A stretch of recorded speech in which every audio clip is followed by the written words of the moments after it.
So guys ఇక్కడ ఏంటి అంటే బీటెక్ అయిపోయిన తర్వాత నేను మళ్ళీ నాకు ఉద్యోగం వస్తేనే ఒక హైదరాబాద్ వచ్చాను. నేను ఒక 6 మంత్స్ ఇంట్లో ఉన్నాను. కోర్స్కి డబ్బులు లేక కోర్స్కి అంటే అప్పుడున్న సిచ్యువేషన్ లో కొంచెం ఫ్యామిలీ ప్రాబ్లమ్స్ వల్ల కోర్స్ కూడా డబ్బులు లేవు వాస్తవానికి. అండ్ ఇంకొక విషయం ఏంటి అంటే హైదరాబాద్ లోనే మా రిలేటివ్స్ చాలా మంది ఉన్నారు, కానీ no one help in that time. So ఇది మేబీ చూస్తుండొచ్చు ఎవరైనా కానీ, but I don't care. So definitely ఏంటి అంటే ఆ, ఒకరు ఒకరిని కేర్ చేసే సిచ్యువేషన్లో అయితే నేను ఇప్పుడు లేను. నేను ఇప్పుడు కాదు అంటే నేను ఎందుకు ఇప్పుడు లేను అంటున్నానంటే, నా హార్డ్ టైమ్స్ లో ఎవరు ముందుకు రాలేదు. అదే రిలేటివ్స్ మా ఇంట్లో ఉన్నారు. మా ఇంట్లో ఉండి చదువుకున్న వాళ్ళు ఉన్నారు. మా ఇంటికి వచ్చి మా మమ్మీ వాళ్ళందరినీ చూసుకున్న రోజులు చాలా ఉన్నాయి. బట్ ఇదంతా ఎందుకు చెప్తున్నానంటే, చాలా మంది ప్రాబ్లమ్స్ ఫేస్ చేసే ఉంటారు. వాళ్ళందరికీ తెలియాలి, వాళ్ళందరికీ ఒక బూస్టింగ్ ఉంటుందని చెప్తా ఉన్నా. అన్నెళ్ళు దాకా ఇంట్లో ఉన్న తర్వాత నేను హైదరాబాద్ వచ్చాను. హైదరాబాద్ వచ్చినప్పుడు నేను నాకు ఉద్యోగం వచ్చేదాకా నేను ఊరికి వెళ్ళకూడదు. ఉద్యోగం వచ్చిన తర్వాత అప్పుడు నేను ఊరికి వెళ్ళాలి. నేను ఎందుకు ఈ డెసిషన్ తీసుకున్నానంటే, ఊరికి వెళ్ళాలంటే 1500 నుంచి 2000 ఖర్చు అవుతుంది. ఆ 2000 ఇక్కడ ఉన్నానంటే నాకు చాలా హెల్ప్ అవుతుంది. ఒక 10 15 ఇంటర్వ్యూస్కి నేను అటెండ్ అవ్వచ్చు. అండ్ ఆల్మోస్ట్ ఒక 10 days అంటే హాస్టల్లో చూసుకుంటే 5500 ఉండేది. నేను మాదాపూర్ హాస్టల్లో ఉండేవాడిని. మంచిగా ఉండేది ఫుడ్, సాయి కృప మెన్స్ హాస్టల్. సో ఇప్పుడు కూడా ఉంది అక్కడ, మంచిగానే ఉంటుంది. సతీష్ అన్న చాలా ఫ్రెండ్లీ ఉంటాడు. సరే, అక్క ఉంటుంది సో అక్కడ. సో దే హెల్ప్ మీ అంటే హెల్ప్ చేయడం అంటే కొంచెం మంచి ఫ్రెండ్లీగా ఉంటారు, ఫుడ్ మంచిగా పెడతారు. సో ఆ హాస్టల్లో 5500 అయితే 10 రోజులు, అంటే నేను 10 రోజులు ఉండడానికి అంటే 6000 వేసుకుంటే పర్ డే 200 వేసుకుంటే 10 days వరకు నాకు ప్రాబ్లం లేకుండా ఉంటుంది. ఈ 2000 నేను ఖర్చు పెట్టుకొని ఊరికి వెళ్ళడం దేనికని చెప్పి, నాకు ఉద్యోగం వచ్చేదాకా నేను ఊరికి వెళ్ళనని చెప్పి ఈ విధంగా అనుకొని ఒక స్ట్రాంగ్ డెసిషన్ తీసుకున్నాను.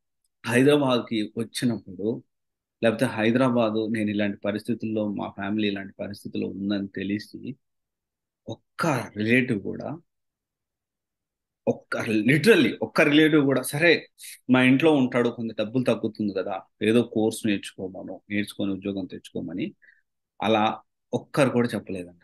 ఒక్కరు కూడా చెప్పలేదు. This is harsh reality. నా జీవితంలో జరిగింది. సరే, కొంతమంది ఏమంటారంటే, నువ్వు అంటే నేను కొంచెం నాకు కోపం ఎక్కువ. సో కోపం ఎక్కువ కాబట్టి నీకు ఎవరు హెల్ప్ చేయలేదేమో అనుకోవచ్చు. బట్ మా ఫాదర్ వచ్చేసి చాలా కూలెస్ట్ పర్సన్. అంటే మా ఫాదర్ చాలా తక్కువ ప్రాబ్లం వచ్చినప్పుడు ఎవరు హెల్ప్ చేయలేదు. అందరితో చాలా మంచిగా ఉంటాడు. అసలు మా డాడీ కోపం అనేదంటే ఇక అది ఎప్పుడో ఎప్పుడుకో గాని, కోపం అంటే మా డాడీకి తెలియదు అసలు. చాలా అంటే మా విషయంలోనే కాదు, చాలా వరకు చాలా వెరీ రేర్ కేసులోనే కోపం వస్తుంది ఆయనకి, మా ఫాదర్కి. సో అలాంటి పర్సన్ కూడా ఎవరు హెల్ప్ చేయలేదు. సో నేను ఏమంటున్నానంటే, నేను ఊరి నుంచి వచ్చేసాను, ఎవరు నాకు హెల్ప్ చేయలేదు. నేను ఎటు వెళ్ళాలో తెలియదు, ఇంగ్లీష్ రాదు, అసలు జాబ్లో ఎలా అప్లై చేసుకోవాలో తెలియదు, జాబ్ పోర్టల్స్ ఉంటాయని కూడా తెలియదు నాకు వాస్తవానికి. నేనేమనుకున్నానంటే ఓన్లీ బ్యాక్డోర్లో ఉద్యోగాలు వస్తాయి, ఇంకా వేరే దాంట్లో అసలు ఇట్లా జాబ్లు అప్లై చేసుకోవాలి, కోర్స్ నేర్చుకోవాలనే విషయం కూడా నాకు తెలియదు. సో అప్పుడు నా ఫ్రెండ్, అరే నీ కోడింగ్ అంటే భయమేమో, నువ్వు మెకానికల్ నుంచి వచ్చావు కదా అని చెప్పి నా ఫ్రెండ్ తీసుకెళ్లి వాళ్ళ చెల్లెలతో పాటు నన్ను కోర్సులో జాయిన్ చేశాడు. అప్పుడు నాకు కొంచెం కొంచెం తెలివి వచ్చింది, కొంచెం కొంచెం నేర్చుకున్నాను, ముందుకు వెళ్ళాను. ఎప్పుడు కూడా ఎలాంటి సిచ్యువేషన్ లో కూడా ఒకటే గుర్తు పెట్టుకోండి, ఎవ్వరు సహాయం చేయరు. ఎవ్వరు అంటే ఎవ్వరు సహాయం చేయరు. ఇప్పుడు హైదరాబాద్కి వచ్చిన తర్వాత మన గోల్ని మర్చిపోవద్దు. మనం ఎవరిని ఇన్సల్టింగ్ చేశారా, ఓకే, నువ్వు మాట్లాడొద్దు. నువ్వు మాట్లాడి వాళ్ళు ఒక మాట అన్నారని నువ్వు రెండు మాటలని నీ ఏదైతే ఉందో నీ ఫ్రస్ట్రేషన్ తీర్చేసుకో, పెట్టుకో. ఆ ఫ్రస్ట్రేషన్ని, ఆ కోపాన్ని, ఆ బాధని అలాగే పెట్టుకో. నీ చేతల్లో చూపించు, నువ్వేం చేయగలుగుతావు అనేది నీ చేతల్లో చూపించు. ఇది చాలా ఇంపార్టెంట్. ఒక చిన్న అంటే ఇప్పుడు నేను ఏమంటున్నానంటే, if I can do it, anyone can do it. నేను చేయగలిగాను, నేను చేసి చూపించాను. ఎవరైనా చేయగలుగుతారు, ఎవరైనా చేసే దానికి పాసిబిలిటీ ఉంది. నేను అదే చెప్తున్నా. ఎందుకు నేను చేయగలుగుతాను, ఎవరైనా చేయగలుగుతారు అని ఎందుకు అంటున్నానంటే, చిన్న కాలేజీ, అంతంత మాత్రము చదువులు, పల్లెటూరుకి కొంచెం ఎక్కువ అనుకోండి, కొంచెం పల్లెటూరు కంటే కొంచెం ఎక్కువ మా ఊరు. కొంచెం టౌన్, టౌన్ మరీ టౌన్ కాదు, కొంచెం పల్లెటూరుకి ఎక్కువ, టౌన్కి తక్కువ. ఇంగ్లీష్ రాదు, ఎవరు సహాయం చేయలేదు. ఓన్లీ నాకు నా మీద మాత్రమే నమ్మకం ఉండేది. నమ్మకం ఇప్పటికీ నా మీదే నాకు నమ్మకం. నా కష్టం మీదే నాకు నమ్మకం వల్ల కూడా.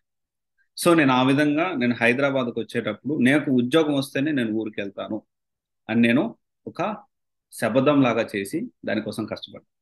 మీలో ఎంతమంది ఈ లోపల ఫెస్టివల్స్ పోలేదు, పండగలకు పోలేదు, ఇక లేకపోతే ఫంక్షన్స్ పోలేదు, ఇంకేదన్నా వచ్చినా పోలేదు, మా అమ్మలు బాగలేకపోతే పోలేదు, అన్నిటికీ ఓపిక పట్టుకొని ఇక్కడే ఉన్నాం. సో మీలో ఎంతమంది ఈ విధంగా డెసిషన్ తీసుకోగలరు? హైదరాబాద్ వచ్చిన తర్వాత నాకు ఉద్యోగం వస్తేనే నేను ఊరికి వెళ్తాను అని ఎంతమంది డెసిషన్ తీసుకోగలరో ఆలోచించుకోండి.